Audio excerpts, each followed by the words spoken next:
All right, thank you all for being here. That made it from last night and staying up so late. So today is different than other labs where it is not where I teach you something, but this is where you start to do something.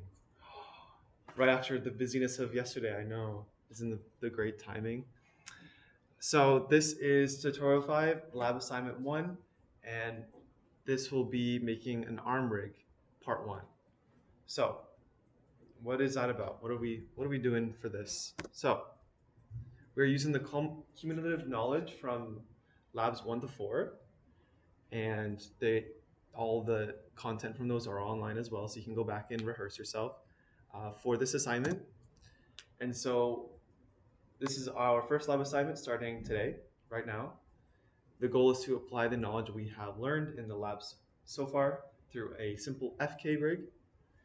And you can see here, these are some of the poses I did with the rig that I created. Pretty simple, just some like a root bone, a shoulder, a upper arm, forearm, and then wrist. We are not doing the fingers, don't worry about that. And so I have actually provided you with the deformation bones, mechanism bones, and control bones. And you will take these components and you will do the following. So you will use constraints to constrain the deformation bones to the mechanical bones or mechanism bones, and then the mechanism bones to the control bones in like a multi-layered bone system approach. So this is going to be good for future-proofing this rig for when we eventually do the part 2 of this assignment, when you want to make a, potentially it's an IK rig that I'm thinking about. And so instead of having these extra layered bone groups will allow you to create a new control group for the IK specifically. And so you're going to show me how you constrained all of these bones together as one of the first points to this assignment. Next is you're going to create a arm curl corrective shape key to correct any strange deformations and make the bicep flex. So this will only be for the bending of the elbow. And so the goal is you want to make a shape key to fix the elbow, the bicep, and then anything in between that might be messed up, that might overlap strangely, and then be able to drive that with ideally the deformation bone on the forearm. And yeah, you would create the driver for that, and then you are also going to weight paint the root, shoulder, upper arm, forearm, and wrist smoothly and efficiently to the deformation bones. And so these images, you can find them also on the Canvas board for where the submission is. And that's also where you can download the blend file for this. Since I'm generously giving you the organized bone layers in advance, I expect your submissions to clearly meet the expectations outlined. With detailed screenshots and GIFs, I expect you to showcase the constraints you use on at least one deformation and mechanism bone to show what reason did you have to choose that specific constraint for that specific bone. And then you can refer to lab 2 for that on our entire lab on constraints and everything. I also want you to showcase the arm curl corrective shape key being driven by the deformation form. Refer to lab 3 for everything we did on drivers. And then showcase the weight paints you created on the deformation bones. Refer to lab 4 for that. So it's kind of just building on to what we learned already. And then just showcase at me a few arm poses through manipulating control bones, right? Because when you're manipulating the control bones, I can see that it's driving every other part of the rig, and I'll give you full marks for that. This assignment will be due on Monday, March 2nd at 11:59 p.m. So I'm giving you a decent amount of time, about 5 days almost. Blend file can be downloaded from the week 5 module, and please refer to the week 1 to 4 labs for guidance on these topics. This assignment is primarily based on them. And yeah, there is no formal lab content, so this will be for you. You can either start now or you can start whenever you please. And I'll kind of just I'm going to quickly just go through, do a little overview within the blend file itself, things that you have, things that I did on my end, give you a little like insight on things, because I don't want this to be a very tedious assignment to do. So I want to make sure you don't have insane questions about it, what we're doing. And then this will just be time if you want to work on this, and I can just walk around and help with anything you get stuck on. Any questions so far? Excellent. So, first thing we would notice is under week 5, all of these new assignments and this blend file here have been uploaded and posted at 8 o'clock they were released. So you can click on lab assignment 1 here. This is pretty much the same information that I outlined in the slides, except here there's an assessment that I added, which is I'm giving 1 point for the bone constraint showcase, showing that you were able to constrain this, properly. 2 points for corrective shape key and it being driven by the deformation forearm. So this includes the shape key itself and then the driver that's driving the shape key, right? So that one's a bit more technical and involved, so I gave more points for that. Clean weight paints on deformation bones. So to show me that you've used the knowledge we learned from the lab on the 2 weeks ago at this point. And the 1 point for posing of the rig and clarity on the GIF and image submissions so that I can see clearly what you've done. And so these are the images I provided for what I expect for a submission. So at least one image where you just showcase all of the bones on like this, and then you're just deforming the control bones, which are the circle objects, just to show me that a few things at once. So 1, the constraints are working well. 2, the weight paints are looking good, and 3, I can see the corrective key being driven by the forearm. And this is just an isolated view of that shape key doing its thing. You can see that the bicep flexes. It's hard to see, but the elbow is correcting itself as much as it can to be like still kind of not move as much as possible, though with the topology made it a little difficult. And I also made sure in here, I kind of crunched up this mesh as the forearm was moving towards the bicep. Right, but as long as you show me that you got this corrective shape key working with the movement of the forearm, then that'll be great. And then you can see here, just showcasing the different weight paints that I did for this. Remember, there's no fingers we're doing, so don't worry about that. But specifically around the shoulder is where a lot of trial and error will most likely happen, at least for me. And I try to make the shoulder as proper as I expect it to be from what I've seen in other rigs. And then I just hid here because you might be able to tell what constraint this is, but I want you to figure it out yourself. What makes sense for the constraining these bones specifically for an FK rig, right? And then here are just some poses. Very simple, very simple. And so, right here you can see there is a lab assignment 1 blend file. You can download that, or you can download it from the modules tab under week 5, right here. And so now that I download this,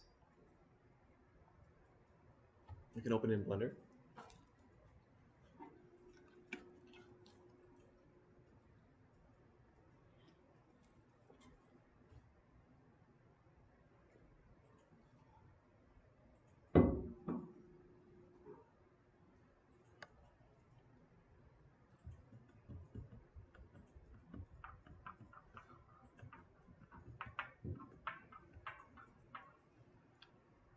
here is the mesh you get with the empty or the unconstrained, unweighted bones here. You can see, so simply deformation mechanism control, color coded, just to help you.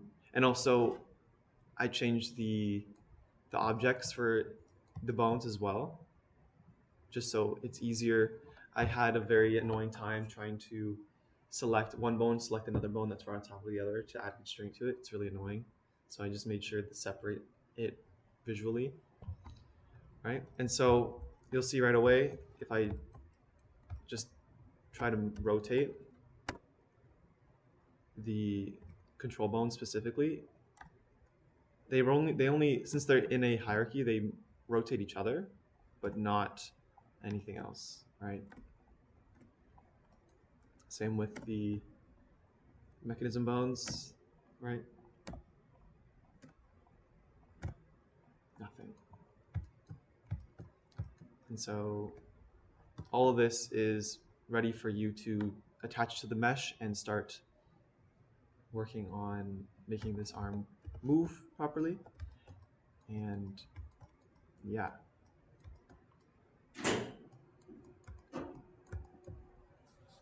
I can show you what I did for a little bit on mine. If I open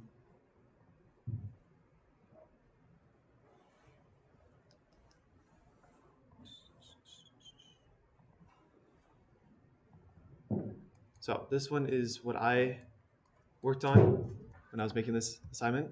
So you can see everything moves as intended. Since this is only a very small part of the arm, not the full body, I just wanted to make sure there was some sort of shoulder, you could see some sort of shoulder movement, like that, right?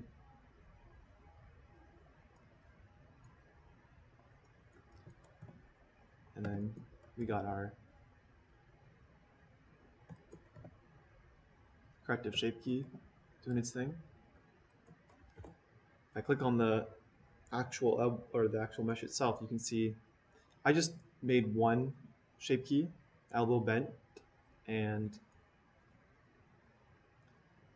let me see if I can just delete the driver for now.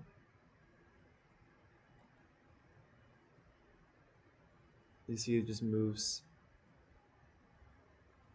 the mesh. Let me just clear transform.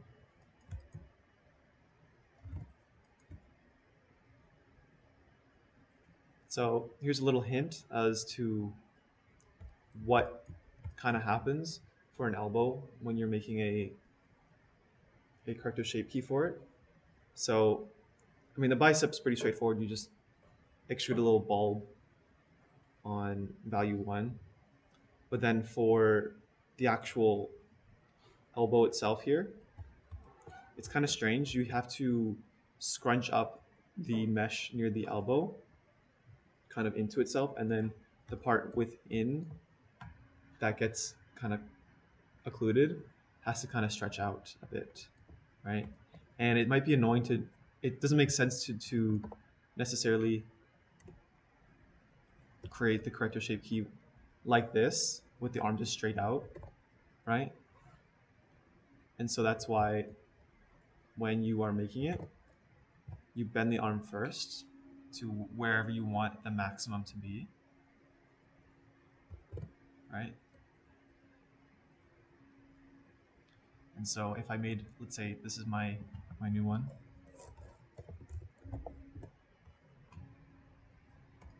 Now from here, I can see it and I can be like, okay, I want to fix up some certain parts like this elbow. Here, maybe add a bit of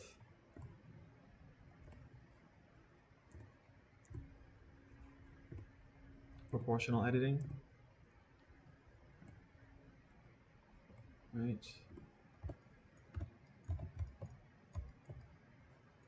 Now the annoying part is definitely editing anything it's sort of in here. that's just occluded fully. But something like, oh, oops. What's that?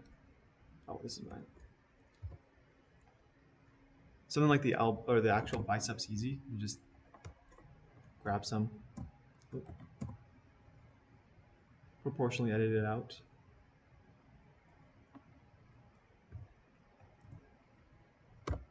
Type thing, right? Though before you would do the corrective shape keying, you'd probably want to do the constraints and then the actual weight painting itself, right?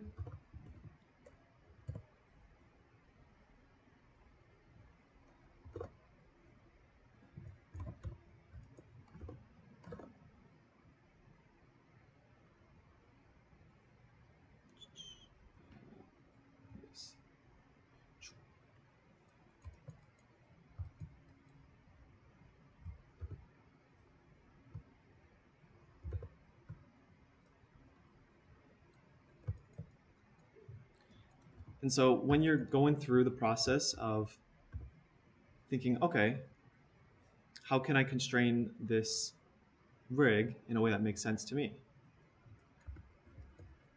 So using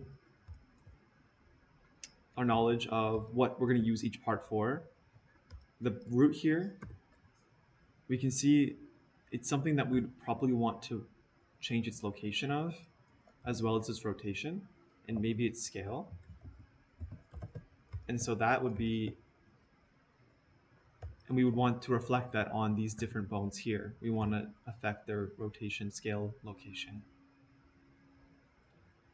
And so within pose mode, I'd want to put a bone constraint and something that would relate to transforms. So copy transforms makes the most sense.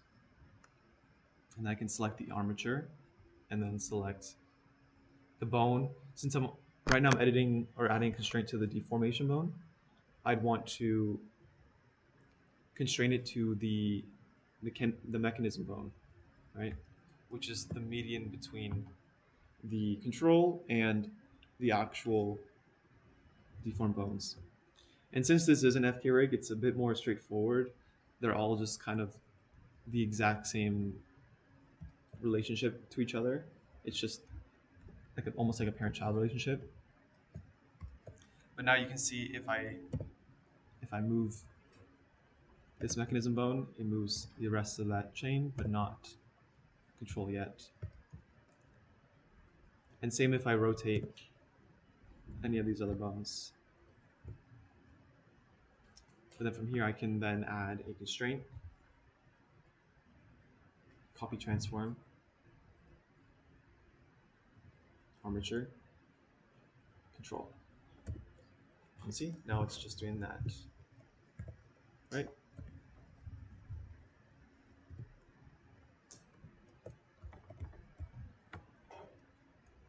And ideally, we don't want to use the copy transform for the rest of this because these ones are only going to be, they're not going to be moving like this. You wouldn't be moving these bones like this or scaling them. And so you'd have to figure out another way to do that, right?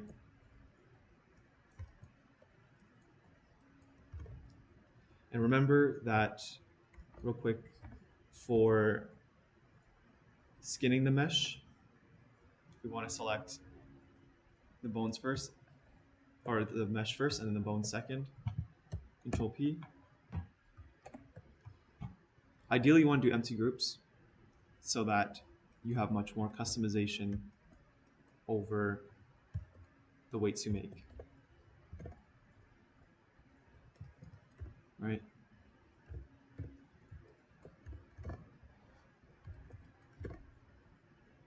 And so you can see that these vertex groups are made. And the reason it's only the def bones is I made sure to specify that the deformation bones are deform only, whereas something like this is not, something like this is not. You see?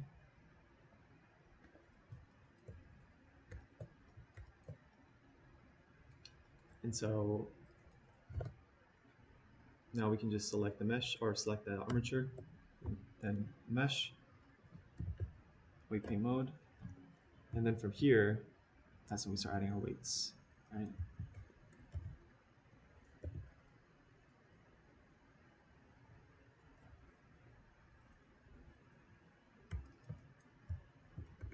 I'm just gonna quickly do it super quickly.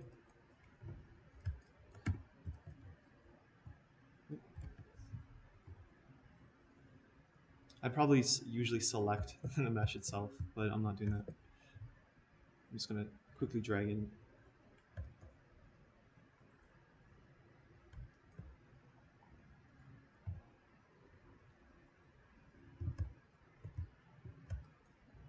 Speed run it.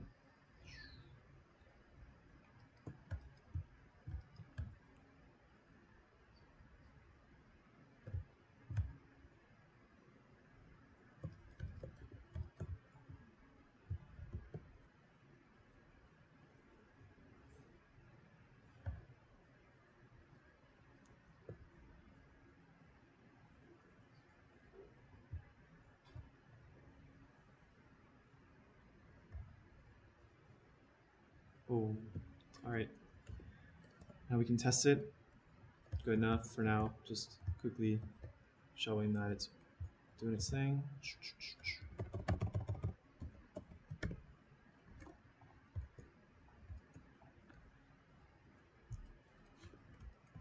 And then from here,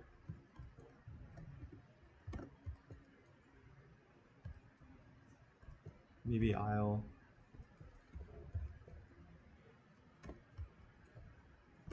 oops. Bend the arm. Now I can bend the elbow. And so at this point, you could start the corrective shape keying, right? Bend it to there.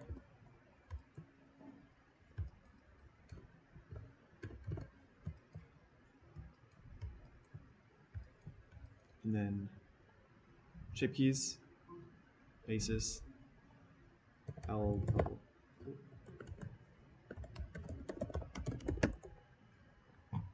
Boom, boom.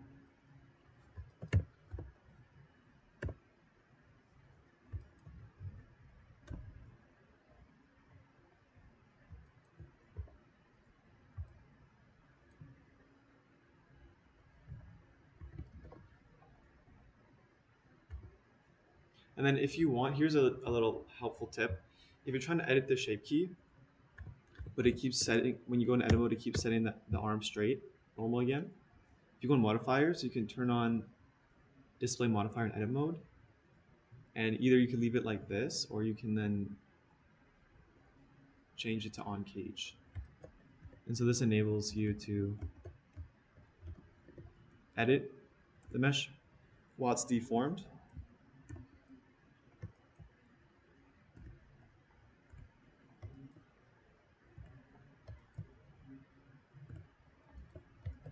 Right?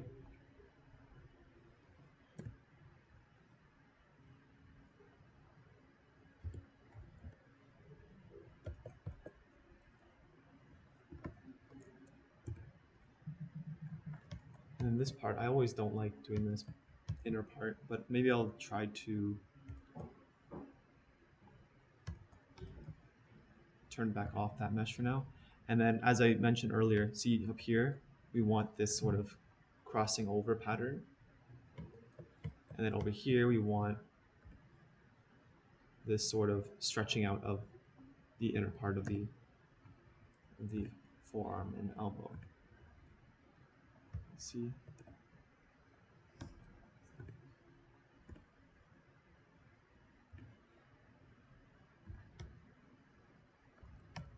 Just stretching that out.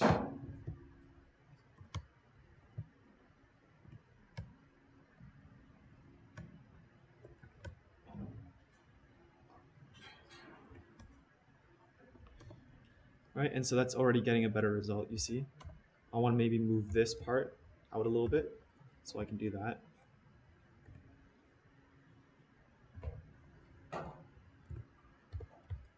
It's important though to consider that it might look weird during the actual deforming process. So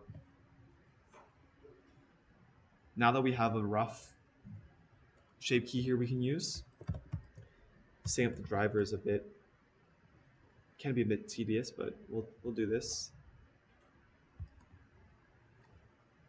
And so what are we driving? We are driving this shape key. So we're going to go to value here, add driver. The object that's driving it is going to be this armature. Oops.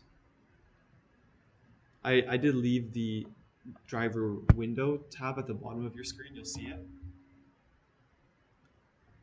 And so from here,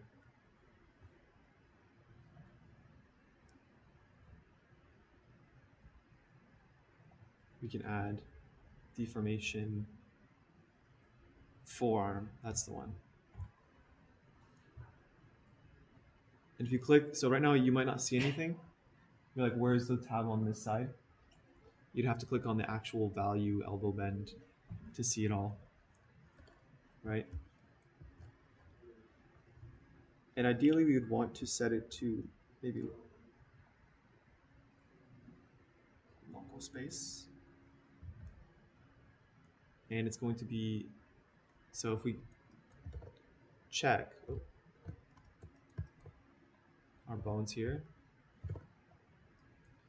turn on position, you can see Z is facing up, and so we want to rotate along on the Z of our bone.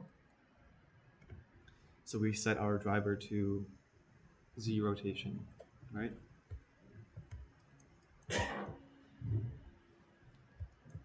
And so now, right now it's set to, it's like the opposite effect where when it's open, it's fully engaged, but when it's closed, it's not. We want the opposite. So I'm just going to set my arm to about here, 100. This is where I want the bicep to be curled the most. Go back here. I can then manipulate it, see, but you see how it's in the negatives there? I don't want it there. I want to set it to var negative var. See? So now this, so whenever I rotated the arm in this way, the value goes up, right?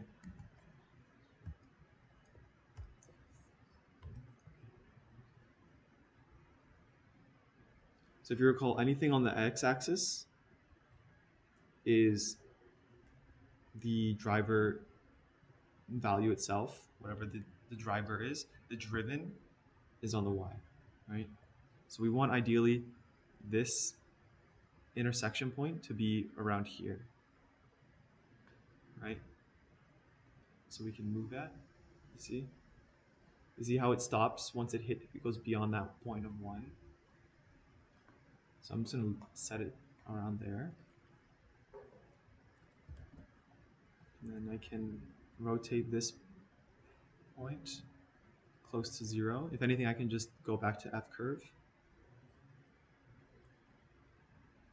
and set it to 0 exactly.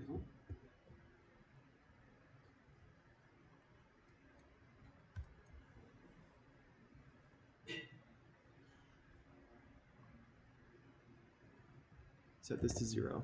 See, so now it's at 0, 0. If I select this one,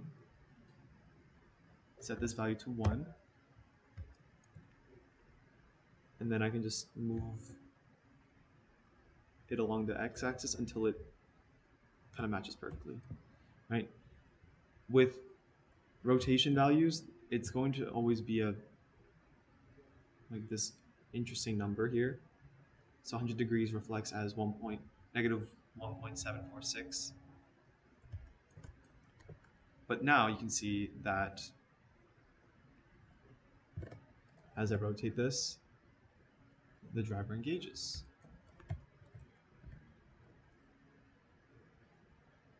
See?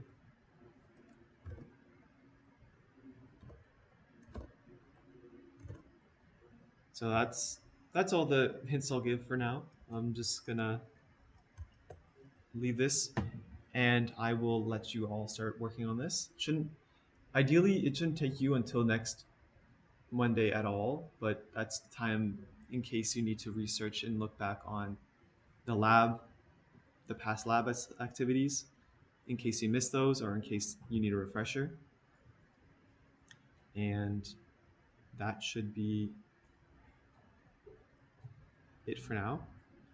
It's going to be kind of silly. It might feel silly to, let me just screen grab this.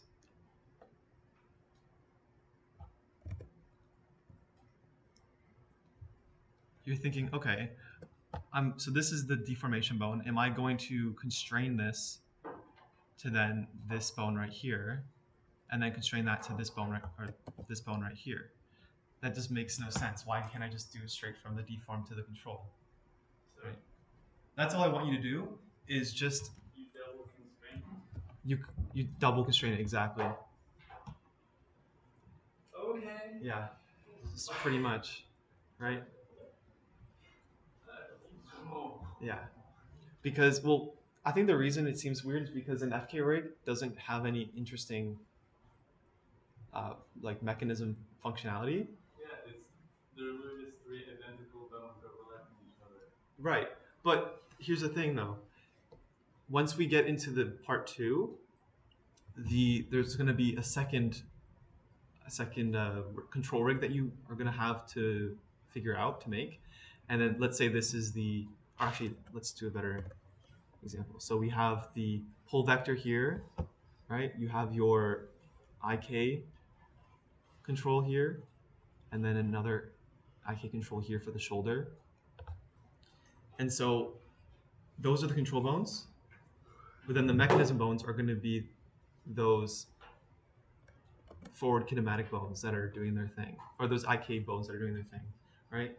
And so those IK bones have a very specific use case where they have this constraint that acts differently. Yeah. It's based on when you move the position of this bone here, it will rotate these bones based on that, right? So you know like an IK how that works normally. Yeah. So like I get it for this, but it's just Yeah. with this. With the FK itself, with the FK rig, it doesn't make sense. Yeah. But I just want you to practice the workflow. So you want me to use the so duplicate the constraints on the deformation bone to the mechanism bone, and then those same constraints from the mechanism bone to the control bone. Exactly. It's weird, but I want you to do that. Yeah. You'll see in here. That's simply what I outlined. You're going to use constraints to constrain the def bones to the MCH bones, and then the MCH bones to the control bones in a multi-layered bone system approach. So if you do that, Okay. I'm happy. Sure, I can do that. Yep. Right? Alright. Because it does feel weird. Like when I was doing that, I'm like, this is kind of strange, but it makes sense because in an actual rig, take care. You're gonna have those different layers, right? And when I was studying the different forward kinematic rigs, they had kind of that approach where they had the control, which was constraining, or another bone was constrained to it, and then which was the mechanism bone, and then the deformation bone was constrained to that mechanism bone. So I'm just following what I know as the practice for this. Yeah. All right. Yep. One focus